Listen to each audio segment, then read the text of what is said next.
percaya akan Roh Kudus, Gereja Katolik yang kudus, persekutuan darah kudus, pengampunan dosa, kebangkitan badan, kehidupan kekal. Ibu Bapak calon perdiakon yang terkasih, selamat berjumpa kembali dalam pertemuan dan pembinaan dalam rangka pembekalan untuk pelantikan calon perdiakon Paroki Santo Paulus Rusa Kencana Toili. Sebelum kita membahas tentang materi pada pertemuan ini, mari kita berdoa, mohon kekuatan dari Tuhan, mohon rahmat dari Tuhan, dan teristimewa kita mohon kerendahan hati agar kita mampu melayani dalam pelayanan dengan sesuai dengan kehendak Tuhan. Kita doakan doa kerendahan hati, bisa ikuti dari puji syukur 141. Dalam nama Bapa dan Putra dan Roh Kudus. Amin. Allah yang Maha Tinggi, Putramu Yesus telah memberikan teladan kerendahan hati yang tiada tara. Walaupun Allah, Ia telah mengampakkan dirinya, mengambil rupa seorang hamba, dan menjadi sama dengan kami manusia. Dan dalam keadaannya sebagai manusia, Ia telah merendahkan dirinya dengan taat sampai mati, bahkan sampai mati di kayu salib. Terima kasih ya Bapa atas teladan Yesus ini. Berilah kami semangat Yesus sendiri, agar dengan rendah hati, kami anggap orang lain lebih utama daripada kami sendiri. Bebaskanlah kami dari kesombongan dan berilah kami ketabahan kalau karena nama-Mu kami direndahkan. Semoga kami tidak sakit hati kalau kami kurang dihargai dan kurang dihormati. Kalau kami kurang dihargai, kalau kami diabaikan atau dilupakan. Sebaliknya, semoga kami ikut bahagia kalau orang lain berhasil dan mendapat pujian serta penghargaan. Ya Bapa, jadikanlah hati kami seperti hati Yesus yang lembut dan rendah hati, sebab Dialah Tuhan pengantara kami. Amin. Dalam nama Bapa dan Putra dan Roh Kudus. Amin. Ibu Bapak calon perdiakon yang terkasih, kita berjumpa lagi dalam pertemuan yang kelima yang akan mengambil tema tentang liturgi dan ibadat. Nah, bagian pertama pada pertemuan kita pada tema ini akan kita fokus kepada liturgi. Nah, apa itu liturgi? Liturgi berasal dari bahasa Yunani liturgia, yang sebenarnya berasal dari dua kata, yaitu leitos artinya bangsa dan ergon artinya karya. Jadi secara etimologi atau secara bahasa, asal-usul bahasa, liturgi adalah karya bangsa, karya umat atau karya sebuah masyarakat.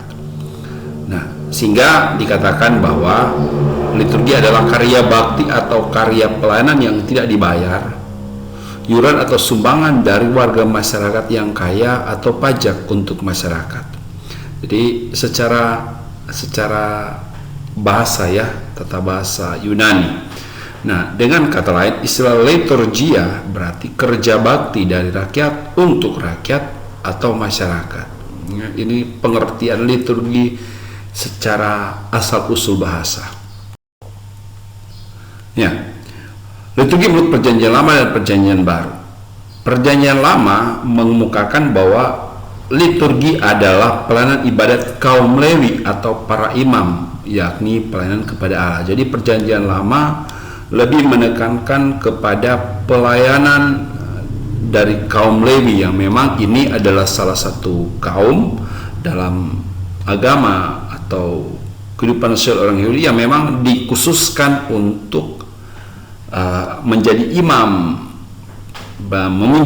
memimpin ibadat-ibadat orang-orang Yahudi, ya. Jadi boleh katakan hanya orang-orang dari keturunan Lewi lah yang bisa menjadi imam.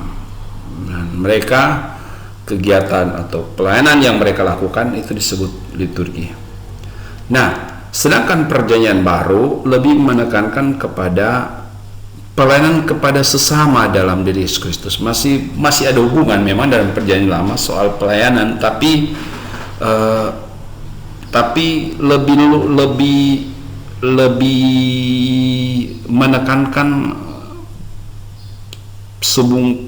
menekankan kepada pelayanan bagi sesama manusia tentu dalam diri Yesus Kristus. Jadi karena memang Kristus boleh katakan pemenuhan dari perjanjian, sehingga dia adalah puncak dari perjanjian. Nah, liturgi menurut Konsili Vatikan kedua tidak hanya dimengerti sekedar peraturan, rubrik, petunjuk ritual, tata urutan ibadat. Jadi soal urutan ibadat, soal aturan-aturan, petunjuk-penunjuk, ya. Tapi liturgi dimengerti sebagai sebuah perayaan iman seluruh gereja akan misteri Allah, misteri karya penyelamatan Allah yang terlaksana melalui Yesus Kristus dalam Roh Kudus. Jadi boleh katakan liturgi sangat menekankan tentang perayaan terhadap misteri Allah Tritunggal, ya, karya Allah yang nyata dalam diri Yesus Kristus dan Roh Kudus. Nah, sehingga yang dirayakan dalam liturgi adalah peristiwa karya penebusan Yesus Kristus yang menguduskan kita manusia itu.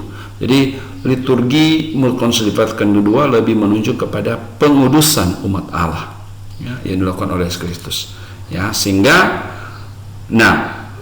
manusia menanggapi karya penebusan itu dengan pujian serta permohonan dan kemuliaan. Jadi boleh katakan dalam liturgi ada dua hal yang dinyatakan, yaitu karya Allah yang dalam diri Kristus dirayakan oleh manusia, dan manusia menanggapi atau karya Allah itu, menanggapi atau melaksanakan karya itu lewat pujian dan permohonannya.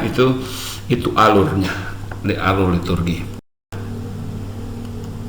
Secara garis besar liturgi dipahami dalam 4 hal berikut ini, ya. Jadi 4 hal berikut ini akan menjadi boleh kata pedoman dan patokan bagi kita untuk memahami liturgi yang sebenarnya, ya, seperti itu. Pertama, liturgi dipahami sebagai sebuah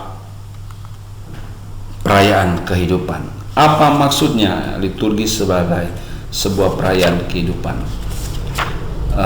Liturgi sebagai sebuah perayaan kehidupan dimaknai sebagai sebuah ungkapan tentang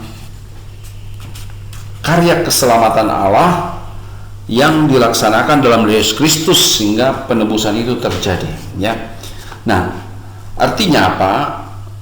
Kehidupan yang dijalani oleh manusia sebagai ungkapan terima kasih kepada Tuhan itu dinyatakan lewat apa yang kita lakukan dalam liturgi. Jadi kehidupan di sini yang dimaksud adalah kehidupan kekal, ya, kehidupan kekal yang memang menjadi tujuan manusia. Sehingga liturgi adalah perayaan keselamatan, perayaan kehidupan, dalam hal ini yaitu kehidupan kekal, kehidupan abadi. Selanjutnya liturgi sebagai sebuah pesta, ya. Pesta berarti ada bicara soal sebuah sukacita, sebuah perasaan syukur kepada Tuhan, perayaan yang mengungkapkan bagaimana Tuhan menyatakan tindakan-tindakannya.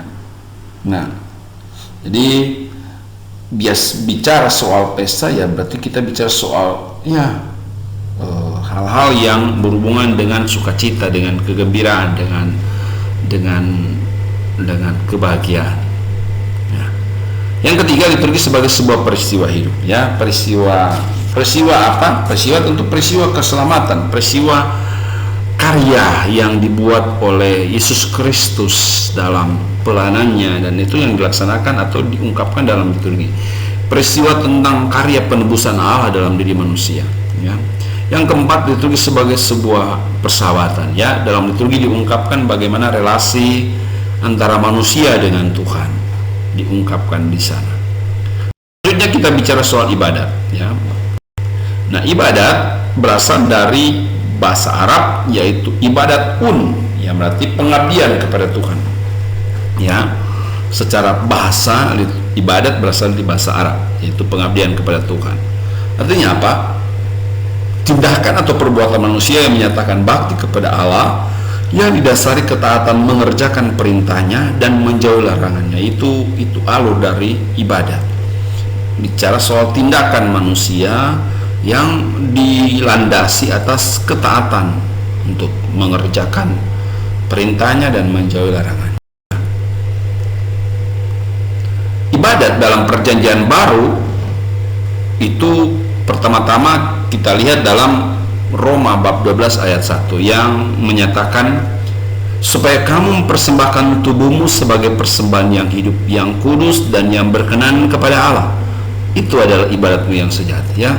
Jadi surat Rasul Paulus kepada umat di Roma bab 12 ayat 1 ini menegaskan dengan secara nyata bahwa ibadat bicara soal persembahan, dan persembahan yang dimaksudkan bukan persembahan suatu materi, tapi lebih kepada diri sendiri, lebih kepada manusia itu sendiri. Nah, Yakobus bab 1 ayat 27 lebih menekankan lagi soal persembahan itu. Ibadat yang murni dan yang tak bercacat di hadapan Allah Bapa kita ialah mengunjungi yatim piatu dan janda-janda dalam kesusahan mereka dan menjaga supaya dirinya sendiri tidak dicemarkan oleh dunia. Jadi dalam surat Yakobus ini lebih menekankan bahwa bukan hanya soal persembahan diri, tetapi persembahan diri yang mewujud nyata lewat tindakan-tindakan yang konkret, mengunjungi yatim piatu, janda-janda, mereka yang kesusahan, dan juga tindakan untuk diri sendiri, ya. Nah, dari kedua ini lalu liturgi dalam perjanjian baru lebih menekankan kepada perbuatan baik, ya, soal tindakan perbuatan manusia yang dilakukan sebagai wujud nyata kepercayaan kepada Tuhan. Nah, ini pengertian ibadat. Nah, ibadat menurut pandangan Kristiani itu dikatakan bahwa tanggapan manusia atas kasih Allah yang telah dianugerahkan kepada kita. Jadi ibadat berarti respon manusia terhadap kasih Tuhan, ya, yang dianugerahkan kepada manusia, ya. Nah, setelah tindakan yang kita lakukan entah melalui doa atau perbuatan kasih kepada sama merupakan ungkapan puji syukur dan terima kasih kepada Allah yang telah lebih dulu mengasihi dan menyelamatkan kita, ya. Jadi respon manusia terhadap kasih Allah diwujud nyatakan lewat doa, lewat perbuatan kasih, ya. Nah, ini hubungannya, ya. Dari dua hal ini lalu kita menegaskan sebenarnya ibadat Kristiani adalah sebuah ungkapan, tanggapan dan jawaban atas kasih karunia Allah yang telah menyelamatkan dan menebus kita melalui Kristus, yang kita ungkapkan melalui pujian dan pemuliaan Allah serta ungkapan syukur atas karya penyelamatan Allah bagi kita. Jadi ini sebenarnya kesimpulan dari bagaimana kekristenan memandang ibadat itu, ya. Ibadat bicara soal tanggapan, jawaban atas manusia atas tindakan yang dibuat oleh Allah, ya, dalam Yesus Kristus. Lalu kita, nah, tanggapan dan ungkapan itu diungkapkan lewat pujian, kemuliaan, syukur, ya, kepada Tuhan. Nah, dari hal ini lalu kita akan melihat bagaimana apa beda sebenarnya liturgi dan ibadat. Nah, dari pertama dari segi bahasa. Nah, pengertian ibadat lebih luas daripada liturgi. Ibadat mencakup tindakan ungkapan iman, doa, sekaligus tindakan perwujudan iman, perbuatan kasih, ya. Jadi ibadat luas dari segi bahasa, menyangkut bukan cuma soal tindakan-tindakan iman, ya, doa, nyanyian dan lain-lain, tapi juga mewujud dalam perbuatan kasih, ya, perbuatan-perbuatan yang baik. Sementara liturgi semata-mata lebih menyangkut ungkapan iman, ya, ungkapan iman. Artinya itu hubungan dengan doa yang menyatakan iman dan hubungan kita dengan Allah, ya. Itu liturgi bicara soal memang hal-hal yang menyangkut ungkapan iman dalam kehidupan manusia, ya. Dua, dari segi teologis. Nah, pengertian liturgi justru lebih luas daripada ibadat, ya. Jadi secara teologis liturgi jauh lebih luas. Menurut Konsul Vatikan kedua, liturgi mencakup suatu komunikasi dua arah sekaligus yang saling terkait, antara itu Allah yang menguduskan manusia dan manusia yang menanggapi pengudusan Allah dengan memuliakannya. Ya, jadi dari segi teologis liturgi menyangkut dua hal. Jadi relasi manusia dengan Allah dan antar manusia sendiri. Ya. Sedangkan ibadat lebih menekankan pada istilahnya antar manusia. Tindakan manusia yang memuliakan Allah sebagai tanggapan atas karunia pengudusannya, ya. Jadi boleh katakan ibadat lebih menyangkut satu arah, jadi pujian kepada Tuhan. Sedangkan liturgi dua arah. Nah, yang terakhir perbedaan secara liturgis, ya. Tentu liturgi selalu merupakan tindakan komunal atau bersama, yaitu perayaan subuh gereja dan bukan tindakan atau perayaan pribadi, ya. Jadi liturgi bicara soal kebersamaan, soal komunio, soal bersama-sama. Nah, liturgi sementara ibadat ya bisa secara pribadi, doa pribadi, meditasi pribadi, tindakan rohani secara pribadi itu bisa saja secara dalam hal ibadat, ya. Itu pengertian perbedaan antara liturgi dan ibadat. Harap lalu semakin nampak bahwa apa yang sebenarnya menjadi pembeda. Jadi tidak semua hal disebut liturgi dan juga tidak semua hal disebut ibadat. Jadi kita harus menghayatinya secara berbeda, ya. Ini beberapa hal yang sehubungan dengan materi kita pada pertemuan ini. Harap lalu sehari semakin mulai memahami maksud dan tujuan soal hal-hal yang berhubungan dengan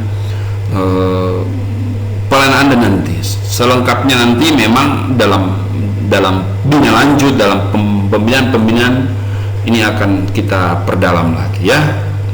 Sekian dulu untuk pertemuan kita hari kali ini, dan kita akan mengakhiri lewat lagu berikut.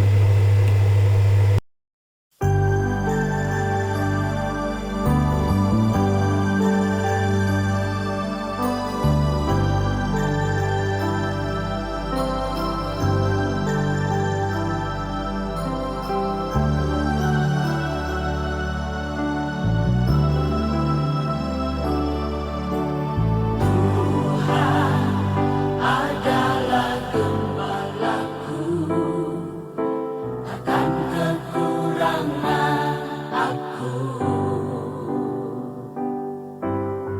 Dia membaringkan aku di padang